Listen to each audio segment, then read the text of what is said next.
ჩვენ ახლა ვიმყოფებით მე-7 სკოლასთან, რომელიც წლებია ასეთ მდგომარეობაშია. ეს ბავშვები თუ არ ვწდები 5 წლის წინ გადაიყვანეს მეორე სმენაში სხვა სკოლაში და ესე იგი ველოდებიან, როდის გარემონტდება ეს სკოლა. დღეს ჩვენი სტუმრები არიან სტუდენტური მოძრაობა დაიცავი ილიაონის წევრები და ახლა ვიმყოფებით იმერეთში, იმიტომ რომ წამოვიწყოთ ასეთი კამპანია, რომელსაც ქვია ილიას გზით განათლებისთვის. აი როგორი ქვეყანა გვინდა ისეთი ქვეყანა მინდა, სადაც ბავშვები გადარჩენისთვის სწავლებს არ უნდა ითხოვდეს და ბავშვები სკოლის აშენებას არ უნდა ითხოვდნენ 10 წელი და სხვა სოფელში არ უნდა უწევდეთ გადასვლა, რომ სკოლაში იარონ. რასაც ვაჩვენებთ, ის არის რეალობა. პროპაგანდის მიღმა ხდება ის, რასაც ვაჩვენებთ, მაგალითად, ბავშვებთან რომ მივდივართ, მათ ელემენტარული შეიძლება ჩანთა არ ქონდეს, ციგნი არ ქონდეს. როდესაც დავამსდა განათლების რეფორმა, ერთ-ერთი მთავარი შედეგი იყო ჩვენს უნივერსიტეტზე, რომელიც არის ილიას სახელმწიფო უნივერსიტეტი. ალბათ ერთ-ერთი ყველაზე წამყვანი უნივერსიტეტი, რომელსაც მოსმობს ის ფაქტები, რომ კავკასიის რეგიონში ვართ ნომერ პირველი უნივერსიტეტი და ეს უნივერსიტეტი არის 20 წლის. ყოველდღიურად ვიკრიბებოდით და საუბრობდით, რამხელა პრობლემას წარმოადგენდა ყველა უნივერსიტეტისთვის, მარტო ილიაონისთვის არა, იმიტომ რომ განათლება მთელ საქართველოს ეხება, ხო, მარტო ილიაონსაც არ შეხებია. რაღაცნაირად ფერზეინი თითქოს პასუხისმგებლობა, რომ ჩვენც რაღაცით შეგვეძლო დავხმარებოდით ამ ბავშვებს და რაღაცნაირად ვცდილობთ, რომ რაღაცა ფორმა გვქონდეს, რომ მაქსიმალურად ყველა იყოს ჩართული ამ საქმიანობაში. გამარჯობა, მოგესალმებით მეგობრებო, ეს არის გადაცემა პროპაგანდის წინააღმდეგ, სერია როგორ საქართველო გვინდა. დღეს ჩვენი სტუმრები არიან სტუდენტური მოძრაობა დაიცავი ილიაონის წევრები და ესე იგი მოგზაურობთ რეგიონებში, ახლა ხართ ქუთაისში. სანამ გადმოვიდოდეთ, უცებ ვიტყოდი, რომ ჩვენ ახლა ვიმყოფებით მე-7 სკოლასთან, რომელიც წლებია ასეთ მდგომარეობაშია. ეს ბავშვები თუ არ ვწდები 5 წლის წინ გადაიყვანეს მეორე სმენაში სხვა სკოლაში და ესე იგი ველოდებიან, როდის გარემონტდება ეს სკოლა. არის კიდე ეგეთი თუ არ ვწდები მე-4 სკოლა არის, რომელიც უნდა აშენებულიყო და არ აშენდა. ამიტომაც დღეს გვინდა ვისაუბროთ ზუსტად განათლებაზე და მოგვიხევით ალბათ თქვენს თავზე და რატომ იმყოფებით აქ და რავი თქვენ მე მგონი თქვენთან დავიწყოთ, იმიტომ რომ რო გითხრათ აი ამ მიმართულებაზე რეგიონებზე რამდენი რეგიონი ნახეთ, აპირებთ და რა ფუნქციით იმყოფებით ქუთაისში. მოგესალმებით პირველ რიგში. ახლა ვიმყოფებით იმერეთში, იმიტომ რომ წამოვიწყოთ ასეთი კამპანია, რომელსაც ქვია ილიას გზით განათლებისთვის. ამ კამპანიის ფარგლებში ჩვენი პირველი გეგმა არის, რომ მოვიაროთ 5 რეგიონი, ეს არის 3 უკვე მოვიარეთ, ეს არის მესამე იმერეთი, მანამდე იყო გურია და სამეგრელო და 2 არის დარჩენილი აჭარა და კახეთი. ამ კამპანიის ჩანაფიქრი არის, რომ ბავშვებს ჩაუტანოთ წიგნები, სასკოლო ნივთები და უბრალოდ დავეხმაროთ მათ მომზადებული შეხვდნენ ახალ სასწავლო წელს და ეს არის, რომ უფრო მეტი мотиваცია მივცეთ მათ სწავლისთვის. იმიტომ რომ ახლა სწავლა უფრო გართულდა, სკოლასაც რომ თავი გავანებოთ, ჩვენთვისაც ვინც უკვე უნივერსიტეტში ვართ, მათთვისაც სწავლა გართულდა. ამის ერთ-ერთი მთავარი მიზეზი არის განათლების ახალი რეფორმა თუ დეფორმა, ეს თავად გადაწყვეტეთ. და ჩვენი მიზანიც არის, რომ ბავშვები იყვნენ უფრო მოტივირებულები და უფრო მეტი ენერგიით და მონდომებით შეუდგნენ ახალ სასწავლო წელს. უცებ მინდა თქვა, რომ ახლა შეგეჭირებით, რომ ერთ ადგილას გამოყევით, ორ ადგილას, მაგრამ ერთხელ უფრო ის იყო და ისეთი იმდენად ემოციური იყო, იმიტომ რომ იმდენად ელოდებიან ახლა რეგიონებში ბავშვები, რომ ვიღაც ჩადის და რაღაცა ყურადღებას იშენს. ანუ ფიქრობდი ერთ რამეზე, რომ მეთქი რამდენადჯერ რამდენად პრობლემური საკითხია. სხვა და მეორე კიდე ის, რომ რამდენად აუცილებელი არის, რომ არასამთავრობოები ასეთი მოხალისეობრივი იქნება თუ პოლიტიკური ასე ვთქვათ სივრცის წარმომადგენლები, რომ გავიდნენ ბოლო-ბოლო რეგიონებში არა მხოლოდ რაღაცა ინტერვიუებში, სტუდიებში და ესეთ აი რო გითხრათ, როგორ მიმდინარეობს აი ეს თქვენი გამოცდილება ბავშვებთან შეხვედრა, იმიტომ რომ ძალიან ემოციური ჩანდა, მე რაც ვნახე იმ ერთ შეხვედრაზე და დღეში მოასწარეთ, გონი გუშინ 7 შეხვედრა იყო, ხო? კი, ამ სრულად იმერეთში 15 ოჯახი დავფარეთ, დაახლოებით 55 ბავშვს დავეხმარეთ და ნუ დღეში 8 და 7 ოჯახი მოვინახულეთ და ემოციებზე მინდა ვთქვა, რომ გუშინ ერთ-ერთმა პატარა გოგომ გითხრა, რომ დღეს ჩემს ცხოვრებაში ყველაზე ბედნიერი დღე არისო და ალბათ ეს რო გავიგეთ, ეხლა უკვე ორმაგად мотиваცია გვაქვს, რომ მსგავსი რაღაცა გავაკეთოთ და ასევე მინდა ვთქვა, რომ ეს არ არის ერთეული შემთხვევა. სამწუხაროდ ადამიანებს უჭირთ, რომ თავიანთი შვილები სკოლისთვის მოამზადოთ. ეს არის მასშტაბური პრობლემა და ვითომ დაანონსებული ეგრეთ წოდებული განათლების რეფორმით უნდათ განათლების ხარისხი გაუმჯობესება, მაგრამ ამ ქვეყანაში არსებობენ ოჯახები, რომლებიც ელემენტარულად რვეულებს, კალმებს და წიგნებს ვერ ყიდულობენ თავიანთ შვილისთვის. ან ვერ მიდიან სკოლაში. ან სკოლაც საერთოდ არ აქვთ. ამიტომ ძალიან დიდი პრობლემაა, რა თქმა უნდა, ჩვენ ამ კამპანიის ფარგლებში ყველა ოჯახში ვერ მივალთ, იმიტომ რომ ყველაფერი რესურსებთან არის დაკავშირებული, მაგრამ ჩვენ გვინდა რომ რამდენიმე ოჯახს შევუმსუბუქოთ ეს პრობლემა და ასევე საზოგადოებას ვაჩვენოთ თუ რამდენად პრობლემური არის ეს საკითხი მთელს ქვეყანაში. დავანახოთ, რომ საჭირო არის ამ ხალხს მივაქციოთ ყურადღება. ამიტომ რომ თუ გვინდა რომ ჩვენს ქვეყანაში იყოს განათლებული თაობა, ამისთვის საჭიროა მათ ელემენტარული რესურსი ქონდეთ, რადგან ამ ქვეყანაში ყველას აქვს უფლება განათლების ხელმისაწვდომობის. ნახე, აი ლაშა ეს შენთან მინდა გადმოვიდე, ეს რა მაინტერესებს, რომ შენი აზრით რა როლი აქვს აი ამ პრობლემებში საზოგადოებას, სახელმწიფოს, ბიზნესს, ანუ როგორ უნდა ხდებოდეს იქამდე მისვლა, რომ რაც ახლა თქვენ ნახეთ, გაჭირებული ბავშვები, თუ ეგეთი საჭიროება არ არსებობდეს. ანუ ეს ვისი პასუხისმგებლობაა პირველ რიგში და როგორ უნდა მოგვარდეს ეს პრობლემები. შენს გადაცემას ქვია პროპაგანდის წინააღმდეგ, ხო? და პროპაგანდა დღეს განათლების საკითხებში რას გვეუბნება, რომ ყველაფერი არის იდეალურად, ბავშვებს ყველაფერი აქვს, არავინ არ შიმშილობს, ფორმებით შეუგერეს. ფორმებიც არის, ყველაფერი არის და მოკლედ ძალიან მაღალ ხარისხშია ყველაფერი აყვანილი, მაგრამ ჩვენ რასაც ვაჩვენებთ, ის არის რეალობა. პროპაგანდის მიღმა ხდება ის, რასაც ვაჩვენებთ, მაგალითად ბავშვებთან რომ მივდივართ, მათ ელემენტარული, შეიძლება ჩანთა არ ქონდეს, წიგნი არ ქონდეს, ერთ ბავშვთან ვიყავით გურიაში, როდესაც ვიყავით, წიგნები რო ჩაუტარეთ კლას გარეშე, გახარებული იყო, რომ დამიმთავრდა წიგნები, რასაც კითხულობდიო და ყველაფერს წავიკითხავ, რასაც მოვცემო, ხო? და ეგ მოცემულობა არის, ანუ პროპაგანდის მიღმა რეალური საქართველო არის ბევრად უფრო ცუდ მდგომარეობაში, სადაც ბავშვებს ელემენტარული პირობები არ აქვთ იმისთვის, რომ ისწავლონ და იარსებონ ნორმალურად, რა და ჩვენ კითხვის არსს დაუბრუნეთ, როგორ მოგება იყო. ანუ როგორ რა პასუხისმგებლობა აკისრია, ნახე, საზოგადოებას, ბიზნესს და სახელმწიფოს, ვისი უფრო პასუხისმგებლობა განათლება. ზოგი ხედვა ეგეთი არის, რომ ეს უნდა იყოს კერძო, ზოგი ამბობს სახელმწიფო, ზოგი ამბობს საზოგადოების, ანუ არ ვიცი. ჩემი აზრით, საქართველოში პირობითად მე ძალიან დიდ მას დავაკისრებდი სახელმწიფოს, ჩვენ რასაც ვაკეთებთ, ეს არის უბრალოდ ის, რომ რამდენიმე ბავშვს ვეხმარებით, ვახარებთ გარკვეულ ოჯახებს, მაგრამ ეს არის ძალიან მცირე რაოდენობა, ვისაც ვახარებთ, ხო? ესეთი საკითხები არ უნდა იყოს საქართველოში რა, ამას უნდა აგვარებდეს სახელმწიფო, მაგრამ აქ შემოდის კიდე სამხალხო პასუხისმგებლობის ნაწილი, ბიზნესები, კონკრეტული ადამიანები, ყველა შეუძლია რაღაცა მცირე წვლილი შეიტანოს ამ ამბავში და შეიძლება რომ მაგალითად თუ სწორ გზაზე დგას სახელმწიფო და ამას ნაბიჯ აკეთებს და რეფორმები მიმდინარეობს მთელი ამ ნორმალურ პირობებში რა, ყველაფერს ერთი უცები რომ მოაგვარებს სახელმწიფო, პარალელურად შეუძლია ბიზნესმა ხელი შეუწყოს ესეთ რაღაცებს, წამოწყებებს, კონკრეტულმა ადამიანებმა, რა ვიცი, ვისაც ნორმალური შემოსავალი აქვს, ხელფასი აქვს, მცირე ნაწილი გადადოს და რა ვიცი, თვეში ერთხელ ბავშვი გაახაროს ერთი რომელიმე ბავშვი, ანუ ეს არის რაღაცნაირად უნდა იყოს შეთანხმებულად, რომ ამას არ ჭირდება ხელის მოწერა რაღაცაზე, სახელმწიფომ თავის საქმე უნდა გააკეთოს და კონკრეტულმა ინდივიდებმა თავის საქმე უნდა გააკეთონ. ჩვენ რასაც ვაკეთებთ, ეგ არის ალბათ მცირე მაგალითები, რომ დაინახონ ადამიანებმა, რომ ყველა შეუძლია და ვაჩვენებთ ასევე იმას, რომ სახელმწიფო როდესაც ლაპარაკობს, ამის მიღმა ბევრად უფრო რაღაცა ეს ცუდი რეალობა გვაქვს უფში. დიახ, ახლა მინდა რომ თქვენ საუბრებში მანამდე ამბობთ, რომ ეს თქვენი მოძრაობა დაიწყო, უკავშირდებოდა თუ არ ვწდები აი ამ რეფორმებს, ხო, რომელიც გამოწყებულია და სანამ კითხვაზე გადმოვა, სხვებმაც მინდათ რომ მოხვდეთ, ანუ ერთი რაღაც მინდა დავაფიქსირო, აკეთე ხა აი ქუთაისში ხო ცხოვრობთ, ხო ხედავთ ხა ამ სკოლას, ხო? გააკეთეს ტექნოლოგიური ხაბი, გახსნის ცერემონიაზე დაიხარჯა 9 მილიონზე მეტი. ესე იგი, ამ შენობის რეაბილიტაცია რაღაცა განათლებაზე 30 მილიონზე მეტი ჯამში.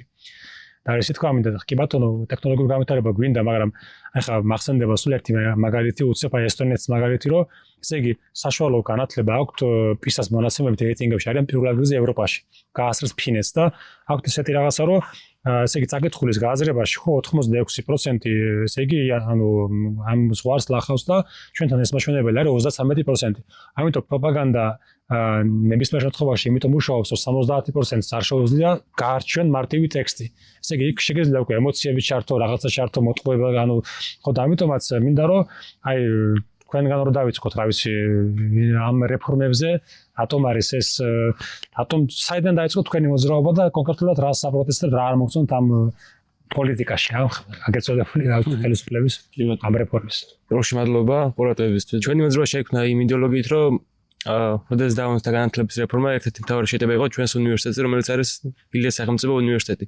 ალბათ ერთ-ერთი ყველაზე წამყვანი უნივერსიტეტი, რომელსაც მოწმობს ის ფაქტები, რომ კავკასიის რეგიონში ვართ ნომერ პირველი უნივერსიტეტი და ეს უნივერსიტეტი არის 20 წლის და მსგავს შედეგზე თითქმის არც ერთი უნივერსიტეტი კავკასიის მასშტაბით ამ მოკრედელში არ გასულა და სწორედ ამ უნივერსიტეტის დატვირთვა, რომ საზოგადოებაში ცნობიერებას ამაღლება და ამავდროულად საუკეთესო განათლების ხარისხი დადოს და ორ პოზიციაზე იჭერდა როგორც ქვეყანაში მიმდინარე პროცესებზე და სწორედ ეს იყო შეტევა ქართული სინამდვილეა, რომ ის უნივერსიტეტი, რომელიც ყოველთვის იყო ხმა მაღალი ყველა მოსამართლობაზე უნივერსიტეტზე რაღაცნაირად გაეჩვენებინა და შემოაგდეს განათლების რეფორმა, რომელიც ფაქტიურად უნივერსიტეტის თითქმის დახურას ითვალისწინებს და მას გაუქმეს 92% ფაკულტეტების და სწორედ აქედან დაიწყო ჩვენი მოძრაობის არსი და იდეოლოგია, რომ რაღაცნაირად და ყველანაირად დაგვეცვა ილიას სახელმწიფო უნივერსიტეტი და მიყვებით ამ გზას.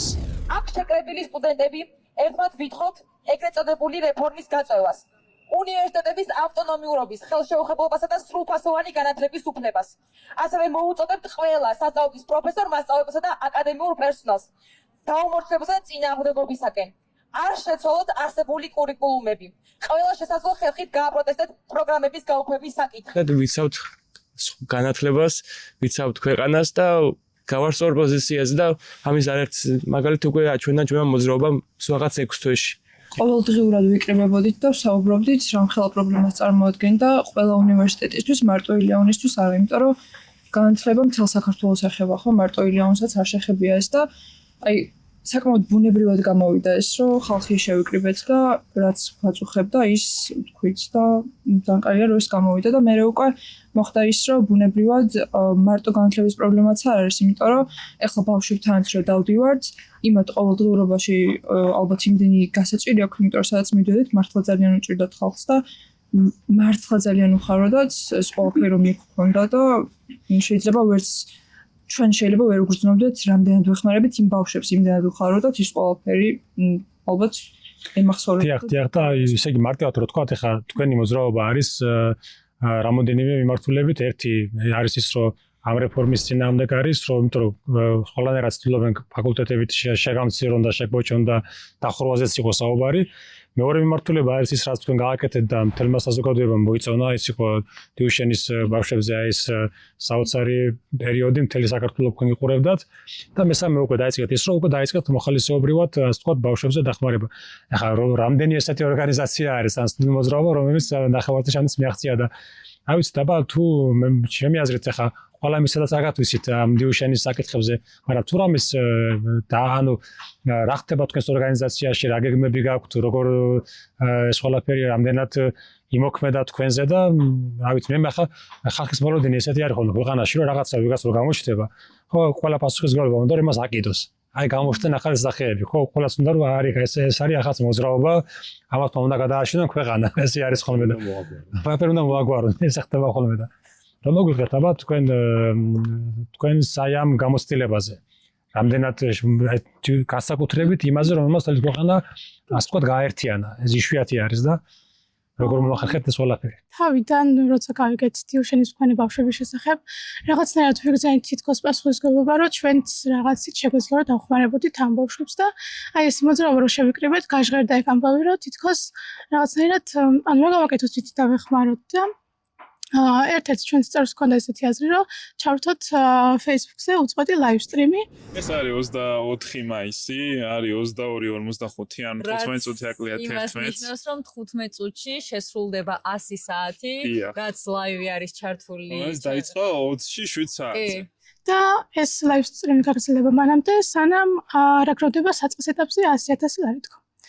ну, თითქოს თავიდან ვეჭობით გავაკეთოთ, არ გავაკეთოთ, იმიტომ რომ გვეშინოდა, რომ თითქოს რაღაც დიდი თანხა იყო რა ეს 100,000 ჩვენი გადმოსახედიდან და ვფიქრობთ, რომ ძალიან დიდი ხანი დაგვჭირდებოდა იმისთვის, რომ ეს თანხა აგროვებული იყო და თუმცა საბოლოო ჯამში ისე მოხდა, რომ მივიღეთ გადაწყვეტილება საბოლოოდ, რომ კარგი მოდი გავაკეთოთ ეს ყველაფერი ბავშვებისთვის და ბოლოს ახლა რა იყო საბოლოოდ წერტილი 2 მილიონის მერე აღარ ეს აგროვოთ ამ დღეში 100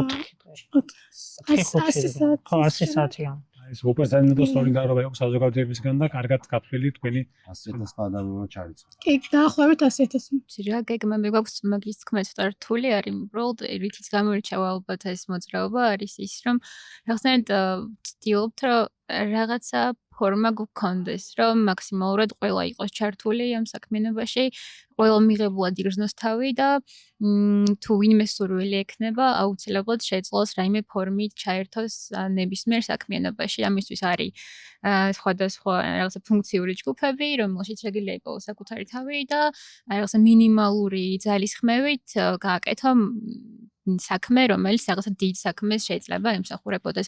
იმიტომ რომ ის რაღაც 2 მილიონი რომ აგროვდა, ეგ იყო იმის შედეგი, რომ რაღაცა მცირე მოქმედებები, როგორც შეიძლება ყოფილიყო პოსტების გადაზიარება ჯგუფებში, ვიღაცისთვის მიწერა, რომ აი დაგვეხმარე რომ დავანახოთ სხვებს რას ვაკეთებთ და რა შეგვიძლია გავაკეთოთ. ეს რაღაცა მინიმალური რაღაცას თითქოს რომ გაზიარება ინფორმაციის, ეგეც ძალიან დიდი საქმე აღმოჩნდა საბოლოო ჯამში და სწორედ ამის მაგალითი იძლევა ალბათ ეს მოძრაობას. ეს რა თქმა უნდა ხალხმა შეაგროვა ხო ეს თანხა, მაგრამ იქიდან დაიწყო რომ რაღაც იდეა გაჩნდა, ამ იდეას ხალხი დათანხმდა რაღაცა ჯგუფი და მე ყველამ რაღაცა საქმე გააკეთა, არის როგორც ჭიანჭველები არ შემიძლია არ დავამატო, რომ ესე იგი ჩვენთანაც იმდანად გადამდები იყო აქ სტუდენტები, ესე იგი ყველგან ცდილობდნენ რომ რაღაცით ჩართულიყვნენ და ქუთაისშიც იყო ესეთი პრეცედენტი, რომ ესე იგი მქონდა ცდილობა რომ კონსერვატორიის სტუდენტებს გაეკეთებინა თავის უნივერსიტეტში, იქ რაღაცა თვითონ დაალაგეს, მაგრამ რაღაც მოხდა იქ ადმინისტრაციასთან უთანხმოება და ესე იგი ჩვენთან ნიკო ნიკოლაძის კლუბში მოვიდნენ და გააკეთეს აი ესეთი საქველმოქმედო საღამო და ესე იგი თქვენ მაგალითი მიეცეთ უკვე სხვა ახალგაზრდებს, რომ იმიტომ რომ ყოველთვის ვიძახი ახლა რატო უცებ უნდა დავუბრუნდე იმ თემას განათლების იმაზე.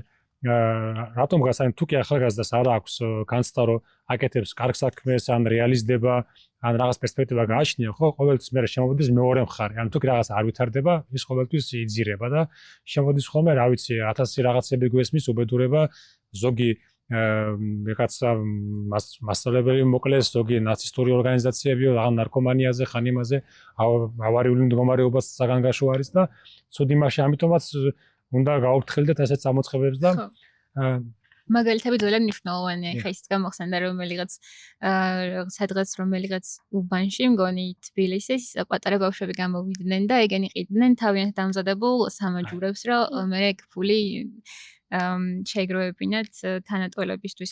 და ეს მაგალითები ძალიან მნიშვნელოვანია, ხა მისაც შევახებით განათლების ამბებს, როგორ წარმოუდგენია, ხო? როგორი უნდა იყოს განათლების სისტემა და ამ კუთხით ალბათ ილიაუნი მაგალითი იყო. და მე მგონია, რომ სწორედ ეს არის მიზეზი, რის გამოც ისეთ სისტემას, რომელსაც არ სჭირდება ადამიანები, რომლებსაც ინიციატივა შეიძლება ჰქონდეს, არ მოეწონა ილიაუნი როგორც მუშაობდა. ახლა მაგალითად ილიაუნის აქვს ესეთი აჯილდოებს ხოლმე ყოველ წელს ინიციატივებს საზოგადოებრივს და ამას ეს წელსაც იყო, რაც ჩვენს დაიცავი ილიაუნის დაგვაჯილდოვეს. ილიაუნი საზოგადოებისთვის, ხო, ასე ქვია. და ესეც ერთ-ერთი მაგალითია იმის, რას აკეთებს ილიაუნი და რა მიაჩნია მნიშვნელოვან დროის. არ ფიქრობს მხოლოდ რაღაცა საკუთარ თავზე და არ ვიცი რაღაცა პირად წარმატებას, როგორც უნივერსიტეტს, არამედ როგორც საზოგადოებაზე. მოდი შევთქვათ, ან ერთი რაღაც მინდა დავაზუსტო, რომ ამათი მთავარი ფორმირება როგორც მივხვდით, საზოგადოება როგორც მივხვდა იყო ის, რომ ეთქოს და ძალიან ბევრი გვაქვს ესეთი საგნები, რომელიც არის რაღაც აი სოციალური და პოლიტიკური მიმართულებით და გვჭირდება რაღაც უფრო ისეთი საგნები რა, რომელიც არის უფრო ორიენტირებული ბაზარზე. და ეს იყო მე მგონი მთავარი კრიტიკა თუ არ ვწდები და მაგრამ მეორე მხრივ ეს ხდებოდა იმ ფონზე, როცა პროტესტი არის ქვეყანაში და როცა კონკრეტულ უნივერსიტეტზე იყო მიმართული. ეს ორი საკითხი. მაგრამ მან არის მნიშვნელოვანი ერთი რამ რა ეს ყველაფერი ხომ მიმართული იყო რომ კრიტიკული აზრი ჩაიხშოთ ქვეყანაში. რატო გადაანაწილეს ფაკულტეტები და უნივერსიტეტი, ანუ ერთ უნივერსიტეტს რატო მიწეს? ხო, იმიტომ რომ იმ უნივერსიტეტს კონკრეტულად აკონტროლებდნენ და ჩვენი მთავარი გზავნილიც ეგ არის, რომ უნივერსიტეტი ეკუთვნის სტუდენტებს და პროფესორ-მასწავლებლებს და იქ არ უნდა ჩაერიოს მესამე პირი. თვითონ უნივერსიტეტმა უნდა გადაწყვიტოს რა და როგორ გააკეთოს. ანუ ძალიან მარტივი მაგალითი რო ვთქვათ, მე რო განათლების მინისტრები იყო ან სახელმწიფოს წარმომადგენელი და თუ ეს განათლების რეფორმა განათლების ხარისხის გაუმჯობესებისკენ არის მიმართული, რას გავაკეთებდი პირველი, ხო? გამოვიტანდი რეფორმას ყველა უნივერსიტეტში ღია კარის დღესავით რამეს გავაკეთები და ამ ხალხს ვეთყოდი რატო უნდა გაკეთდეს და რატო არ იმნიშნელო ეს რეალურად ჩვენ რა მივიღეთ თვითონ უნივერსიტეტის რექტორებმა წინადღით გაიგეს ან ბრიფინგიდან გაიგეს რომ თურმე ესეთ რაღაცას აპირებენ ანუ ტექნიკურ უნივერსიტეტში ამბები იყო მახსენდება ხო როდის აკეთებენ გაიგეს რეაქცია უნდა ქონოდა რა ერთიანებდნენ თუ რაღაცა როდის აკეთებენ რაღაცას დამალულად მაშინ როდესაც რაღაცებს აშავებენ ხო ესე იყო სწორედ განათლების რეფორმის შემთხვევაში არავის არ გააგებინეს და თან უნდა ვთქვათ რომ რაღაც საბჭორო შეიქმნა არც ერთი განათლების სპეციალისტი არ იყო პოლიციელი ფეხბურთელი და სხვადასხვა პროფესიის წარმომადგენელი ამ პროფესიას კი არ მაკრინებ უბრალოდ განათლებას როდესაც ეხები მინიმუმ რამდენიმე განათლების ექსპერტი გჭირდება მაგის კომპეტენცია გჭირდება რომ რა და როგორ უნდა გაკეთდეს, მაგრამ ამათ არავის არ შეეკითხეს, უბრალოდ ეს განათლების ეგრეთ წოდებული განათლების რეფორმა მიმართული იყო, რომ ილია უნისში კრიტიკული აზრი ჩაიხშოთ. და მე იმედი მაქვს, რომ ამას ვერ მიაღწევენ და სწორედ ჩვენი მოძრაობაც დაიცავ ილია უნის, იმიტომ ქვია, რომ ჩვენ ბოლომდე შევეცდებით, რომ დავიცვათ ეს ილია უნი. ერთ რაღაც ვიტყვი შესავალში რა. ხა დამავიწყოთ ახლა ამ ესტონეთზე, ესე იგი დედაქალაქის ცენტრში სკოლა როგორი ხარისხის არის და როგორი მეწოდება ბავშვებს განათლება, იგივე ხარისხის არის ქვეყნის ნებისმიერ სოფელში. ან პირველ რიგში ხა ჩემი აზრი ესეთი არის, რომ ადამიანი აუცილებლად ანუ არ უნდა ცხოვრობდეთ მთელი ქვეყანა ვერ ვიცხოვრებთ ვაკეში და ვერაზე, ხო? ზოგი ქუთაისში ცხოვრობს, ზოგი ბათუმში, ზოგი ზუგდიდში. ჩემი პირველი მოწოდება, ან მე ვუყურებ ამ პრობლემებს, რომ საშუალო განათლებიდან უნდა თუ არ დავიწყეთ, ხო, სიტყვაზე. ეს თუ არ მივედით იქამდე რომ ადამიანს კრიტიკული აზროვნება გააჩნდეს სკოლიდანვე, ხო, მე მარტივად გაარჩევს ამ პრობლემებს, რაც ხდება, არ წარმოეგება რაღაც პროპაგანდაზე და საერთოდ დავიწყოთ აბა გააგრძელე მგონი, ხო, შენ როგორ წარმოგიდგენია, ანუ რა უნდა მოხდეს ჩვენ ქვეყანაში ამ განათლების მიმართულებით. მეც ყოველთვის მაგას ვამბობ, სანამ საუნივერსიტეტო ამბებზე რომ ლაპარაკობთ, იქამდე არის სასკოლო განათლება და სასკოლო განათლებაში არის კატასტროფული მდგომარეობა რა. დავით ყველა ვიყავით სკოლაში და ბევრი არაფერი შეცვლილა, დაახლოებით 10-15 წლის განმავლობაში მე რო ველაპარაკები მაგალითად მოსავლები რო არიან, თქვენაც ესე ხდება, ამბობენ კი ესე ხდება და როგორ რა ხდება? ხდება ის რომ რაღაცა სკოლა გადაიქცეს ციხესავით რა. ეხა პირობითად რომ მოგინდეს შენ ან მე რაღაცა რომ პატარა ლექცია ჩავატარო, აპოლიტიკური ლექცია რო ჩავატარო, რაღაცა კარგს ვაშებ შაველაზე ვისაუბრე სკოლაში. ბაგრატე წაიყვანო სიტყვაზე ისტორიაზე, ხო, ბაგრატ მესამე ან გელასში წაიყვანო, ან სადმე რა ვიცი, გეგუთ სასახლეში. ეგეთი სრული ოქონდეს. რა იმიტომ რომ განათლება წონდაკოზე გინდა რომ გაუზიარო ეს ოდრა მოსავლებს იქ სკოლაში არ შეგიშვებენ, იმიტომ რომ ციხესავით ჩაკეტილი არის რა. და სკოლა არის როგორ რაღაცა 12 წელი იტანჯება რა ბავშვი რა რეალურად სკოლაში. ანუ იქ თავისუფალი ვერ არის, ყველაფერი შეზღუდულია და აი რაღაც რეჟიმს აჩვევენ უკვე სკოლიდან რა. ეგეთი განცდა. ეგრე არის რა რეალურად. ანუ ყველას ერთი სული აქვს, როდის დაამთავრებს ამ სკოლას. რომ მე უნივერსიტეტში წავიდეს. ეხლა რასაკეთებენ, უნდათ რომ უნივერსიტეტს ეგეთი სივრცე გახადონ, სადაც ისევ ამ იმაში იქნები რა, თავისუფალი იქნები. იქ დოკუშადექს ხო, აი ეგ არის კატასტროფა რეალურად. იმის მაგივრად რომ სკოლა ეცადოს დანერგოს ისეთი სისტემები, რაც დასავლეთში დიუის მოდელი არის, ის არის ანუ გამოცდილების სწავლაზეა საუბარი და ასე შემდეგ, ანუ თავისუფლებას უხარიათ ბავშვებს იქ ევროპაში სკოლაში. მოსავლეს რო უყურებენ როგორც აი ინდივიდს და არა რაღაც იმის ნაწილს და ყველას ერთად დაუდგებიან როგორც აი ინდივიდს ისე ელაპარაკებიან, რა ვიცი, მასწავლებელსა და მოსწავლეს შორის რო რაღაცა ის არის რა, რაღაც ისეთი ურთიერთობა, სადაც შუამავალი არ ჭირდება შობის სახით რომ რაღაც შენიშვნამის სხვანაირად ხდება. ამის დანერგვა თავისუფლად არის შესაძლებელი რა, მაგრამ რეალურად არ უნდათ, იმიტომ რომ როცა შენ რაღაც ავტორიტარულ რეჟიმს დააყალიბებ, შენ ამ ბავშვებს სკოლაში უნდა მოუკლა ეს თავისუფლება. ეხლა მე აკეთებენ ამას უნივერსიტეტში, ხა ამას ცდილობენ. ეხლა ილიას უნივერსიტეტი იყო ერთ-ერთი ყველაზე ისეთი უნივერსიტეტი, სადაც რა ვიცი, სიტყვის თავისუფლება, ეს აზრის დაფიქსირება, ეს იყო რაღაც უმაღლეს დონეზე საქართველოში, ხო? და ყოველ წელს ილიაში აბარებდა 4000 სტუდენტი. ეხლა ჩათვალე 90% გაუუქმეს ფაკულტეტების აბარებს 300-400 სტუდენტი. ხო დაახლოებით. ან ეს მიმართული ეს ფრთხიანი რაღაც ეგრეთ წოდებული რეფორმა მიმართული იყო ილიანის დასახურად პირობ. ასევე სოხუმის უნივერსიტეტს დაარტყეს. და პირველ რიგში ეგ იყო რა, იმიტომ რომ ყოველთვის აი რაც ეს კოცები მოვიდნენ, მაგის მერე აღიზიანებთ ილიანი და ხშირად ხდებოდა რაღაცა თითქოს ვიღაცებს მიუქცევდნენ მომუქს იმებს და სულ აპარაკობდნენ ილიანი ეს და პროპაგანდას ავრცელებდნენ რომ აი სტუდენტები არიან და ეს არიან და ეს არიან ხო? დემონიზება. ხო და ზუსტად ამ დიუშენის ამბავმა აჩვენა რომ ეს სტუდენტები რაღაცა უღმერთოები კი არიან, არ არიან პირიქით არიან ადამიანები, ახალგაზრდები, რომლებიც ცდილობენ რომ ბავშვებს დაეხმარონ, ვისაც ეს ყველაზე მეტად ეხლა ჭირდებათ და განათლება უნდა წამოვიდეს სკოლიდან პირველ რიგში, იმიტომ რომ უნივერსიტეტში რო აბარებენ ერთი წელი მინიმუმ ჭირდებათ რომ ის საბაზისო რაღაცებს დაეციონ, რასაც სკოლაში უნდა ღებულობდნენ რა, იმ კრიტიკულ ნაწილს ისეთ ავტორებს გადიან, რაც აუცილებელია იცოდეს ადამიანმა, რომელიც ეს სახელმწიფოში არის, ხო, უფლებების ნაწილი, როგორ წარმოიშვება სახელმწიფო, რა ვიცი, ინდივიდს თავისუფლება რა ნიშნავს და რაღაცები ეს სკოლაში უნდა ისწავლებოდეს ყველაფერი რა და რეალურად ეგრე არ არის დღეს. იქნება ეს უსაფრთხოების წესების სამოქალაქო განათლება ნებისმიერ რაღაცა და უცებ მინდა ესეთი რაღაცა რო თქვა რომ აი რატო ახსენებდი ხა იმ მაგალითს ხო? ნახეთ ანუ რაში არის ახლა მაგალითად ალოგიკურობა რა. ჩვენთვის მოსახლეობის საკეთებენ ამას ამ რეფორმას, მაგრამ მათი ბავშვები ხო დაყავთ იმ კერძო სკოლებში, რომელშიც ექსისტენებია, რომელიც ახლა შენ ისაუბრე. აი მე ხა რო ნახოთ რა ლამაზი ავტობუსები არის, როგორ და მე ერთი მეგობარი მიყვებოდა რაღაც მარშს ატარებდა რაღაც ნაციონალისტურს ერთ-ერთი ადრე იყო რაღაც მოძრაობა, ხო და იმის შვილი სწავლობდა ამერიკულ სკოლაშიო რა. თვითონ ამერიკის ნამდვილ მარშს ანუ ვისაც რაღაცა შემოსავალი აქვს, ხო? ანუ ესე იგი თუ კი არსებობს ესეთი სკოლები რომელიც არის კერძო და რომელშიც არის მიდგომები და ეს თავის შვილებისთვის ეგ ემატებათ, ხო? რატო ემატებათ მთელი ქვეყნისთვის ციხესნაირი რეფორმა, რომ ესე გამოდის, რომ თვითონაც ისიან რა არის კარგი. თავისთვის დაწყობილი აქვს პატარა ევროპა და 1%-ს და ჩვენს უნდა თუ რაღაცნაირ გამოკეთონ და ერთ დავამატებდი, ანუ მან მარტო რო დავანებოთ თავი არაფორმალურ განათლებას და ეს თავისუფლებას და მაგ ყველაფერს, ხო?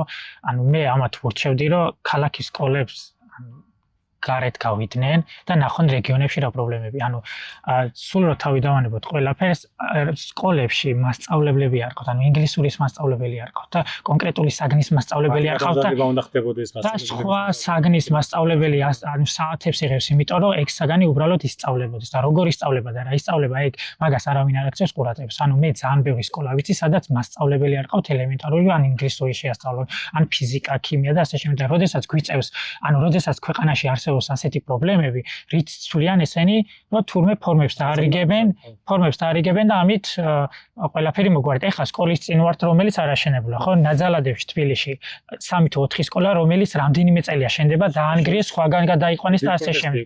ხო, და ბავშვები გამოვიდნენ და გააპროტესტეს ეგ. ანუ მთელი ქვეყნის განმავლობაში უნივერსიტეტებს თავი დავანებოთ. სკოლებშიც ისეთი პრობლემა არის და ამას ყურადღებას არავინ არ აქცევს, მაგრამ თვითონ ცდილობენ, რომ აი რაღაცა ყურადღება გადაგვატანინო ფორმებზე და ასე შემდეგ. მაგალითი რა ყველაზე მეგობარმა ერთმა მარიამმა გითხრა რომ რამოდენიმე ლეპტოპი გვაქვსო რა.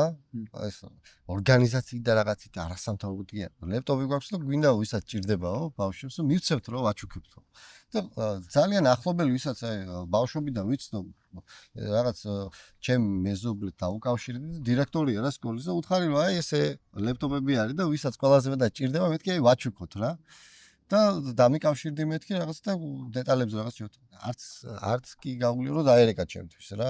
ანუ იმას გონია რომ რაღაცა ხო ლეპტოპ ჩუქნი ბავშვს და რაღაცა ანუ აბსოლუტურად ესო კიო ჩვენო გათვალისწინებული გვაქვსო შემდეგისთვის. ანუ ეუბნები რომ ჩუქნი არ არის ორგანიზაცია ფიზიკური პირი ავდგები ან მოხცებ შენ და შენაც გავაშუქებ ხო ანუ ხო და პიარისთვის არ გამოვიჩენე მაგდონეზე არიან რა ეს ჩაკეტილები და მაგდონეზე არიან დაშინებულები და იმ სისტემის იმაში რომ ბავშვის გახარება რო გინდა რომ რაღაცა წაახალისო მაგაზის თავს იკავებენ რა ესტონეთის მაგალითი ახსენეთ თქვენ ხო რომ სოფელშიც და ქალაქშიც თანაბრად არის თქვათ ბავშვი განათლების ხარისხი და ეგ იყო კიდე ერთი მნიშვნელოვანი რაღაც სერიოზული პრობლემა რაც დავინახეთ რომ დავდიოდით ამ სოფლებში ბავშვებს შეიძლება ერთ სოფელში არ ქონდათ სკოლა და ჩემზე მეტად უფროსი ადამიანებისგან მაქვს გაგონილი რომ დიდი ხნის წინათ ესე იყო და ანუ ისევ იგივე პრობლემაა და ისევ გამოსასწორებელია ეს ყველაფერი. და კიდე თქვენი გადაცემის სახელიდან გამომდინარეც ისიც ვახსენეთ მე მგონი რომ ძალიან ხშირად ილეონიზე არის არასწორი ხმები გავრცელებული და ეგრე არ არის ამის თქმაც მინდა კატებს არ ვატყავებთ კატებს არ ვატყავებთ ჯვარს არ ხსნიან რომ შევდივართ და ძალიან ჩვეულებრივი უნივერსიტეტია ძალიან თბილი ხალხით და აზრონ როგორ შეიძლება ძალიან ჩვეულებრივი ადგილი არ არის და ანუ აზრონების გარეშე როგორ შეიძლება წინწახვიდე და სიგიჟია რომ ცდილობენ რაღაცა ჩაახშონ და თაპირიქით რაც უფრო მეტად ადგილი იქნება სადაც ადამიანებს შეუძლია თავისუფლად რაღაცა მოიფიქრონ იქიბადება მე რაღაცა წინსვლა და შეიძლება რაღაც რო გებულობენ რომ ილეონის ჩავაბარე და მარტო მე არ ვარ ესე პირველი კითხვა ძალიან ბევრისგან რაც არის რომ რაღაც არასწორი ინფორმაცია აქვს უნივერსიტეტზე და მაგაზე გეკითხებენ რომ მართლა ესე ხდება თუ არა არ კითხულობენ იმას მაგალითად როგორია განათლების დონე რა სასიამოვნო გარემოა შეგინთ ან რაღაც აი რაღაც არასწორი ინფორმაციის გადაზუსტებას ცდილობენ ალბათ ისევ. ეგეც პრობლემაა. ზუსტად ეგ არის ყველაფრის თავი და თავი, რაზეც უკვე ველაპარაკეთ, ეს არის ინფორმირებულობის ნაკლებობა. მიუხედავად იმისა, რომ ძალიან ბევრი გინდა ორგანიზაცია, გინდა გაერთიანება კონკრეტული ადამიანებით ძალიან ბევრს შრომობენ იმისთვის, რომ ინფორმაცია მიიტანონ ადამიანებამდე, არის რაღაც ჯგუფი, რომლამდეც ეს ინფორმაცია მაინც არ მიდის. თუნდაც დაიცავი ლეონის გვერდებს რომ გადავხედოთ, ძალიან ბევრი ინფორმაციული ვიდეოა, რომელიც შეიძლება მოგვეჩვენოს არც ისე საინტერესოდ, მაგრამ ემსახურება ძალიან კონკრეტულ მიზანს. ეს არის რაღაცა ინფორმაციის გადაწოდება თუნდაც მინიმალურის. და ერთ-ერთი და ამას რა თქმა უნდა ემატება დეზინფორმაცია. და აი დიუშენის მაგალითზე ჩვენ ნახეთ როგორ უნდა ვებრძოლოთ თურმე დეზინფორმაციას. ეს არის არაფერი არ გავაკეთოთ. იმდენად მივაწოდოთ ჩვენი მხრიდან ბევრი ინფორმაცია ადამიანებს, რომ დეზინფორმაციაზე თვითონ საზოგადოებას ქონდა რეაგირება. აი, როდესაც ჩვენზე რაღაცა სრული აბსურდი ვრცელდებოდა, კი? მშობლების და მახსოვს ეს პერიოდი. კომენტარი აკეთებდა, ხო? კი, ხალხი აკეთებდა ამაზე კომენტარებს. ანუ გამოსავალი არის ინფორმაცია.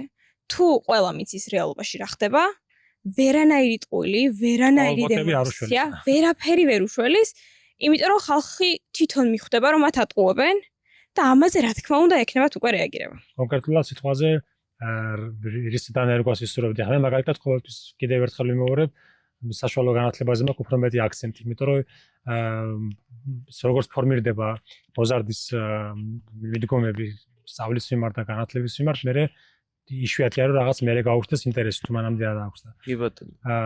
უნივერსიტეტიდან უფრო ხედავთ ამ პრობლემას საზოგადოებაში არის რამე საკითხი სკოლაში არის თუ როგორ წარმოგიდგენია ზოგადად განათლების ეს რეფორმა რო არა, როგორი უნდა იყოს ჩვენი უნივერსიტეტები, ჩვენი სკოლები.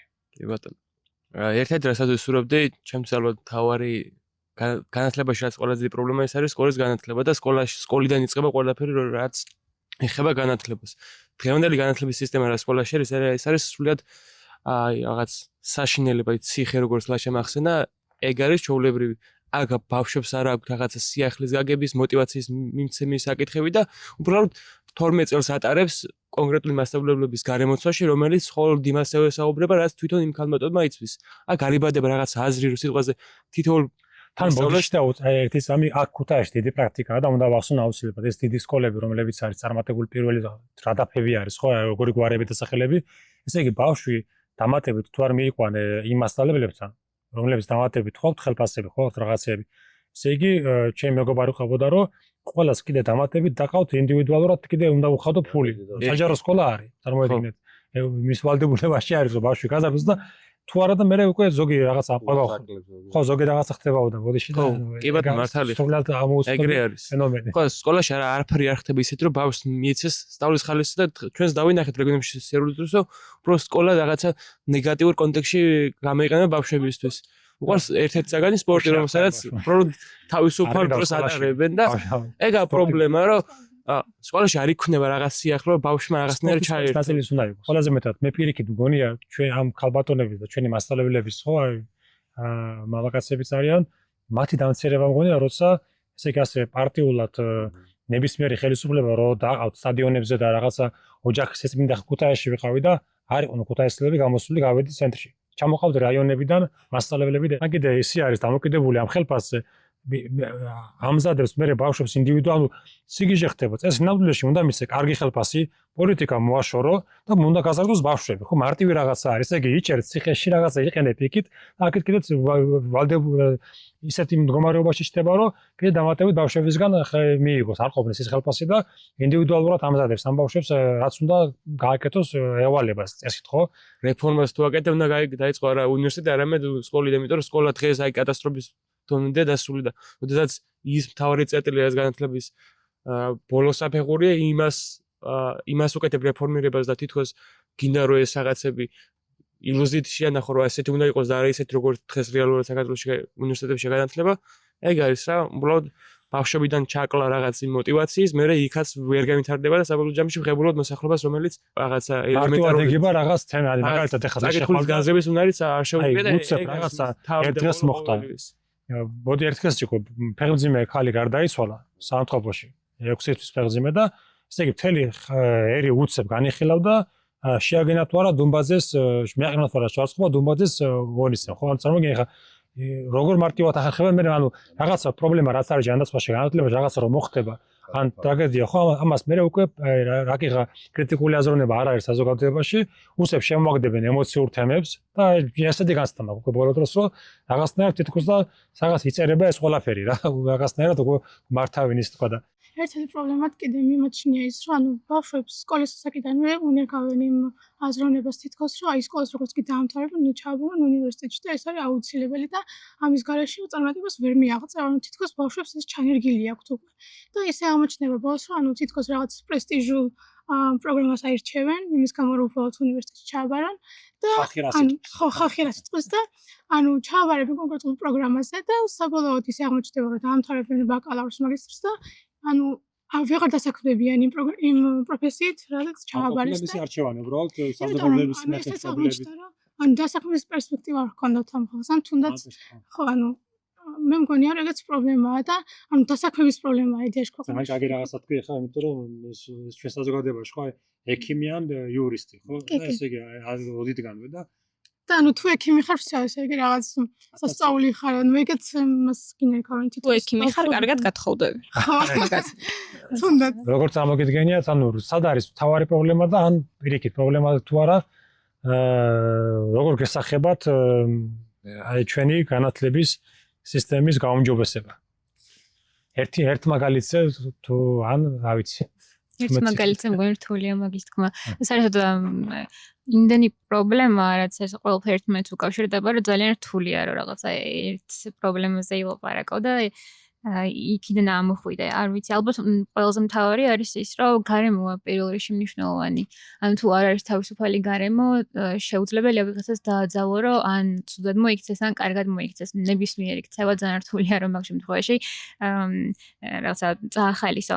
და ახლა როცა ვლაპარაკობდით, როცა აი ხა მოსწავლეებზე ვფიქრობ, ჩემი გამოცდილებიდანაც მის რომ მათი დღევანდელობა კიდევ უფრო რთულია ვიდრე ჩემი იყო. იმიტომ რომ რაღაცა ჩემ შემთხვევაში თუ რაღაც ინფორმირებული არ ვიყავი, მაგრამ ეს შესაძლებლობები სადღაც იყო. ამ დღეს ეგ ინფორმირებულებიც არ არიან და ეგ შესაძლებლობებიც აღარ არის. და გეუბნებიან რომ თურმე, არ ვიცი, სისტემა გეუბნება რომ თურმე რაღაც თანებე რა იმ რაღაც პატარ-პატარა ჭყალებში პროფესიებს თავი და მოდი აი ამ პროფესიას მოგცემ ამას ან აი ამ ოთხიდან რომელიღაცა ამოარჩია და ჩვენ ცხოვრობთ დღევანდელობაში, სადაც უამრავი პროფესია დღის გამოჩა ეხლა ჩვენ საუბრობთ და შეიძლება სადღაც რომელიღაცა STEM მიმართულებაში კიდევ რაღაცა ახალი გაჩნდეს, ხო?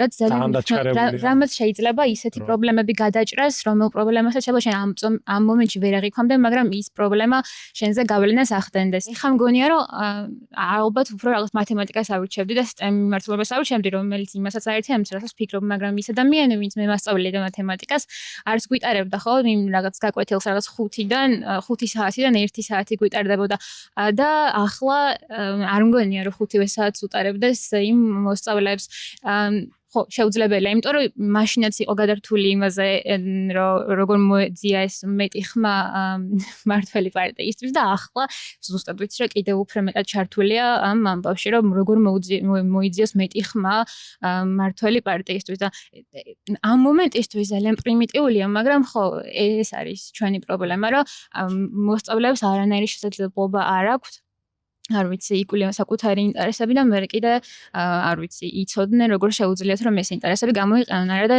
ძალიან დიდი შესაძლებლობა გვაქვს და თან ასეთ პირობებშიც კი გვყავს ადამიანები, რომლებიც არ ვიცი, სოფლიოს მასშტაბით მწვერვალებს იპყრობენ. ეს არის ალბათ სევდიანი ამბავი აქ.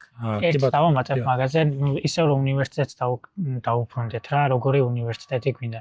ზოგადად განათლების ხარისხის გაუმჯობესება თუ გვინდა, ჩვენ რას უნდა ვაკეთებდეთ, ხო? უნდა ხსნიდეთ ახალ პროგრამებს. კვლევებს უნდა ვაფინანსებდეთ, ენების მიმართულებას უნდა ვაუმჯობესებდეთ და რეალურად ესენი რას აკეთებენ პირიქით. პროგრამებს ხურავენ, დაფინანსებებს, კვლევებზე და რაღაცებს ამცირებენ, ანუ განვითარება კი არა, პირიქით რაღაცის შებოჭვა უნდა და ზოგადად რო ვთქვათ, ხო, აი როგორი ქვეყანა გვინდა, ისეთი ქვეყანა მინდა, სადაც ბავშვებს გადარჩენისთვის ბავშვები გადარჩენისთვის სწავლებს არ უნდა ითხოვდეს და ბავშვები სკოლის აშენებას არ უნდა ითხოვდნენ 10 წელი და სხვა სოფელში არ უნდა უწევდეთ გადასვლა, რომ სკოლაში იარონ. ესეთი ქვეყანა მინდა. მეც ბევრს არაფერს არ ვიტყვი, ანუ ძალიან ელემენტარულს ვითხოვთ, რომ რაღაცა ბავშვები სწავლებისთვის აქციებზე არ უნდა იდგნენ წვიმაში და სკოლის აშენების მოთხოვნით აქციებს არ უნდა მართავდნენ და გზებს არ უნდა კეტავდნენ. ეს ძალიან მარტივ რაღაცაზე დავდივართ მგონი. გეთახვები და სულ მაგას ვიძახი ხოლმე, რომ ეხა აი ჩვენთან ის გუშინ საუბრობთ მეგობრებთან. ესე იგი, თუნდაც შვილმკვდარ დედას რო უწევს, რომ სანამ ყველა კარზე არ დაგაკუნებს და არ და მანამდე სამართლა არ ზეიმოს, ხო ეხა იმდენი ბავშვი ყოფილა დაკარგული, იმდენი ინფორმაციები და ქუთაისში არის ეხა ერთი ხალბატონი, ხო ეხა 2 წელია ის მოხდა ის მოკლეს ის ბავშვი, ყველა მისის გამოძიებაშიც უკვე ეს ვლინდება, მაგრამ ესე იგი სანამ ეხა ესე იგი ეს ქალის იმ ავალიანის სამწუხაროდ ავალიანის მშობელის გმირი დედის ბრძოლის გზას არ დაადგება, ესე იგი სამართალმა არ უნდა ეზიემოს, ესე იგი თავისთვის. ესე გამოდის, რომ ყველამ რაღაცა რო გავაკეთოთ ამ ქვეყანაში, მართლმსაჯულება იქნება, განათლება იქნება, გზა იქნება, დენი იქნება, მახსოვდება ბავშვობაში ამეჯეროს გადაკეტილი საბურავებს წავდით, რომ დენი მოსულიყო. რა ქვია და ეხაც კიდე 1-2 ჯერ, 3 ჯერ გამოირთო. ხანდახან ეთიშება. და რო დაუბრუნდეთ ახლა ამ განათლების საკითხს, აი გამახსენდა ახლა ერთი მანკიერება არის საზოგადოების ნახე და რა ჯერ ესე იგი აქ ითვლება აქტონად რომ ჩემი ბავშვი წავიდა, ანუ ის კი არა რაღაც ტექნოლოგიური მიმართულებიდან რაღაც ჩააბარა თბილისში, ან თბილისში, ან ევროპაში, ან ამერიკაში, ან ეგეთი რაღაცა არის და გასაგებია ხა იქ თბილისში შეიძლება უკეთესი ხარისხი იყოს რაღაც მიმართულებით ან ევროპაში, ან ამერიკაში, მაგრამ იმაზე ფიქრი რომ ჩვენ განვავითაროთ და ჩვენ განვითარდეთ, ანუ ამაზე ფიქრი არ მიდის პირიქით ეს რეფორმა უწყობს ხელს იმას, რომ ჩვენ მართ განუვითარებელი, ჩვენ უნდა ვიყოთ მომსახურების სერვისი, ანუ სერვისებში უნდა ვიყოთ. წარმოგიდგენთ ფაქტურად ეს ზრდი თაობას, რომელიც იცოდეს მარტო გარემონტება, სერვისები, რაღაც ეგ უნდათ ამათ. ესე გამოდის, რომ მაშინ როგორ უნდა განვითარდე? აი პროპაგანდაზე რო ვთქვათ რა, ძალიან ბევრჯერ დაატრიალეს ეს აზრი, რომ განათლება იქნება ხელმისაწვდომი ყველასთვის. და რანაირად იქნება განათლება ხელმისაწვდომი, როდესაც 6530-ში უმცირეს სახელმწიფო უნივერსიტეტებს მიეღების ადგილი. ანუ ეხლა მარტივად რო ახსნათ, აბიტურიენტებიდან 6530 ვერ ჩაირიცხება, შეიძლება ზღვარი გადალახოს, მაგრამ ვერ ჩაირიცხება იქ სადაც უნდა, იმიტომ რომ ადგილები შეამცირეს, ძალიან მარტივად. და ხელმისაწვდომი თუ იქნება და რო იძახდნენ აი ხელმისაწვდომია, უფასო სწავლა იქნება და რაღაც მთელი პროპაგანდა მაგას ატრიალებდა მთელი დღის განმავლობაში. ეს არის პირველი ამ რეფორმის რა ქვია, წელი ხო ჩაბარების.